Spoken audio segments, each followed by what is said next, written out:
Então, agora vamos falar desse lance das vacinas. É, A gente tem a sensação, pelo menos eu tenho a sensação, que a gente poderia estar um pouco melhor se tivesse comprado as vacinas antes. Muito melhor.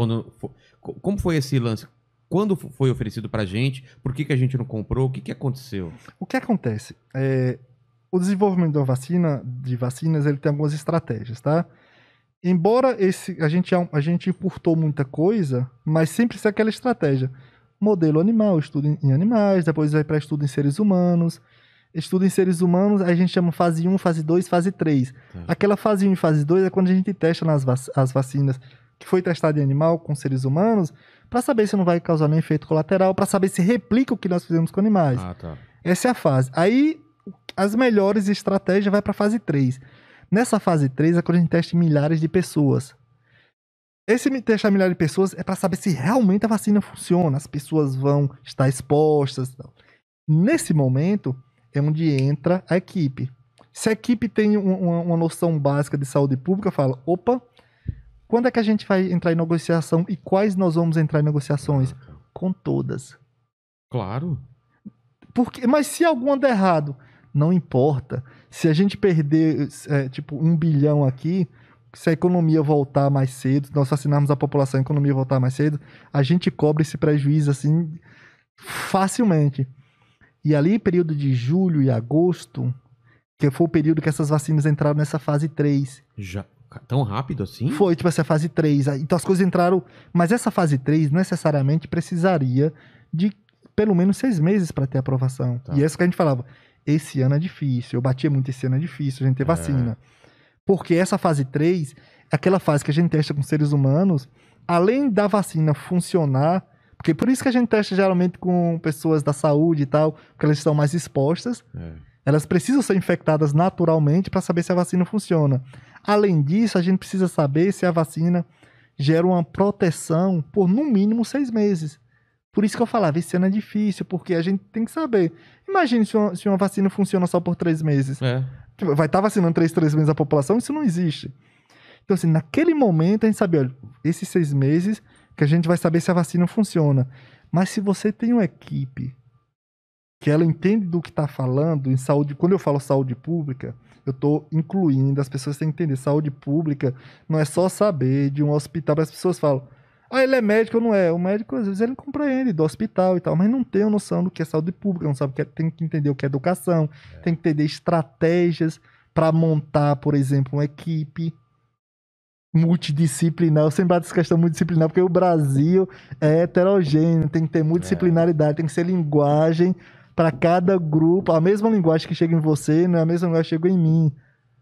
Entende? É diferente. Então, assim, nisso daqui, naquele momento, em julho e agosto, é quando ele falou, vamos investir em todas as pesquisas do mundo. E na época, as maiores eram o quê? 3 pesquisas? Tinha umas 5 ou 6. Tinha umas 5, era porque tinha a de Oxford, tinha a daqui a Sinovac, junto com o Instituto Butantan, tinha a Moderna, lá nos Estados Unidos, tinha a BioNTech, que depois a Pfizer, que o pessoal fala muito, a vacina da Pfizer. Na verdade, a Pfizer só fez juntar com a BioNTech, que é da Alemanha. Na verdade, não é a vacina da Pfizer. A Pfizer, ela pegou já a vacina pronta, investiu pesado. E colocou a marca dela. Tinha essa, por exemplo, essas, se eu estiver esquecendo alguma, essas 4. Talvez a da China qual que era? Era a Sinovac, a Coronavac. Então, a Coronavac, essa de Oxford, a Moderna, a da Pfizer, o BioNTech, tem a da Johnson Johnson também, a da Janssen, que, por exemplo, é a única vacina que precisa só uma dose. Basta uma dose para ela. Então, no mínimo vai ser 5. Investe nas 5. Como fez o Canadá, como fez os Estados Unidos. E o Brasil fez o quê? Disse que era para não comprar a vacina da Coronavac, porque começou a chamar de vacina. De vacina comunista. Vacina comunista, que era vacina do Dória, que era não sei o quê, sendo que desrespeitando uma das nossas principais peças de saúde pública, era o Butantan. Então, nós temos essas 5. Vou dar um exemplo, deve ter mais um que eu esqueci de citar. Então, se nós temos essas 5... Todas na fase 3. Todas na fase 3. O que é que se faz? Investe nelas. Porque isso, nesse momento, para a empresa é muito bom. Por que para a empresa é muito bom? Porque eu estou numa vacina que está em desenvolvimento. Se eu tenho um investimento de um país como o Brasil, uma potência que nem o Brasil, eu ganho, além do dinheiro, a credibilidade. Exatamente. Porque falou que se o país está investindo em mim, os acionistas vão em cima disso. Porque essa é a estratégia de negócio. É. Eu tenho credibilidade e tenho dinheiro. Então, eles sempre vão ganhar. Então, quando você faz esse investimento, mesmo que só dessem 2 ou 3 certas, nós tínhamos uma quantidade. Porque se a gente faz investimento, nós temos o chamado direito de compra.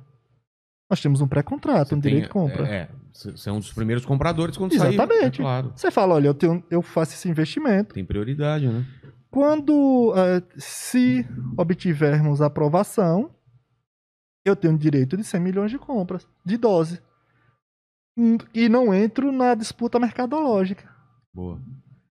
Porque se você tem um pré-contrato de compra, você já tem investimento, você não entra na disputa mercadológica. Então, consequentemente, a sua compra vai ser mais em conta.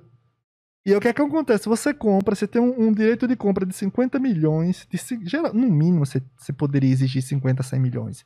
Como a própria Pfizer fez.